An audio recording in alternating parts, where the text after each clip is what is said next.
मुद्द्यावरनं महायुतीमध्ये दंगा नको, एकनाथ शिंदे यांनी धंगेकरांना कानमंत्र दिलाय। निलेश घायवळ हे चंद्रकांत पाटलांचे निकटवर्ती आहेत। रवींद्र धंगेकरांनी हा आरोप केलेला होता। उपमुख्यमंत्री एकनाथ शिंदे काल पुणे दौऱ्यावरती होते आणि पुण्यातल्या कार्यक्रमाच्या निमित्तानं त्यांनी रवींद्र धंगेकर यांची भेट घेतली आणि धंगेकर यांनी गुंड निलेश घायवळ पळून गेल्याच्या प्रकरणावरती टीका करत असताना मंत्री चंद्रकांत पाटील यांच्या निकटवर्ती असल्याचा उल्लेख केला होता आणि गंभीर आरोप केला होता। त्यांच्या या आरोपांवरच मुख्यमंत्री देवेंद्र फडणवीस यांनी देखील प्रतिक्रिया दिलेली होती आणि मी त्यांच्याशी काय बोलणार, त्यांच्या प्रमुखांशी बोलेन असं म्हटलेलं होतं। त्यावर शिंदेंनीही समाचार घेतलाय।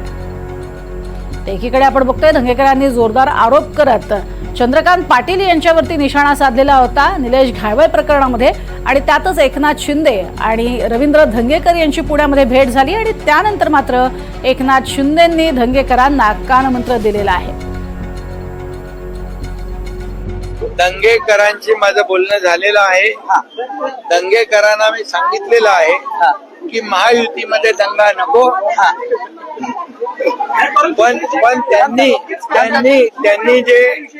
त्यांनी जे सांगितलं की पुण्यामध्ये कायदा सुव्यवस्था अबाधित राहिली पाहिजे, सर्वसामान्य गोरगरीब जनतेला कुठलाही त्रास होता कामा नये, पुण्यामध्ये मुली बाळी नागरिक निर्भयपणे त्यांना फिरता आलं पाहिजे, कायदा सुव्यवस्था राखली गेली पाहिजे।